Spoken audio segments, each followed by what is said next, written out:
கர்த்தருடைய பரிசுத்த நாமம் மகிமைப்படுவதாக. 17ஆம் சங்கீதம் 15ஆம் வசனம். நானோ நீதியில் உம்முடைய முகத்தை தரிசிப்பேன், நான் விழிக்கும்போது உமது சாயலால் திருப்தியாவேன். நான் விழிக்கும்போது உமது சாயலால் திருப்தியாவேன்.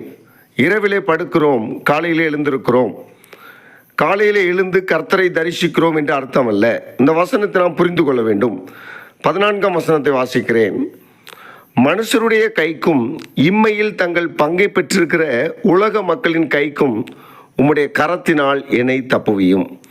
அவர்கள் வயிற்றை உமது திரவியத்தினால் நிரப்புகிறீர். அவர்கள் புத்திர பாக்கியத்தினால் திருப்தி அடைந்து தங்களுக்கு மீதியான பொருளை தங்கள் குழந்தைகளுக்கு வைக்கிறார்கள். நானோ நீதியில் உம்முடைய முகத்தை தரிசிப்பேன், நான் விழிக்கும்போது உமது சாயலால் திருப்தி ஆவேன். அன்பான தேவஜனமே, இந்த வசனத்தில் என்ன சொல்லப்பட்டுள்ளது?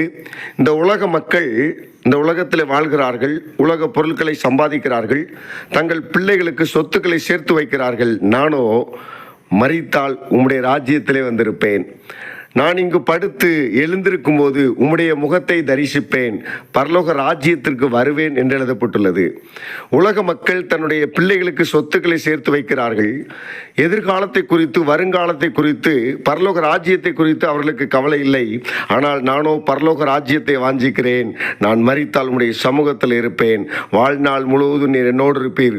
ஒருவேளை உம்முடைய வருகையிலே நான் உம்மோடு வருவேன், இல்லை என்றால் நான் மரித்த பின்பு உம்முடைய வருகையிலே நான் எடுத்துக்கொள்ளப்படுவேன் என்கிற நிச்சயத்தோடு வாழ்கிற அன்பான தேவஜனமே, உங்களோடு கூட கர்த்தர் இருப்பார். உங்களை ஆசீர்வதிப்பார், உங்களை வழிநடத்துவார், இந்த பூமியில சகல நன்மைகளையும் தருவார்.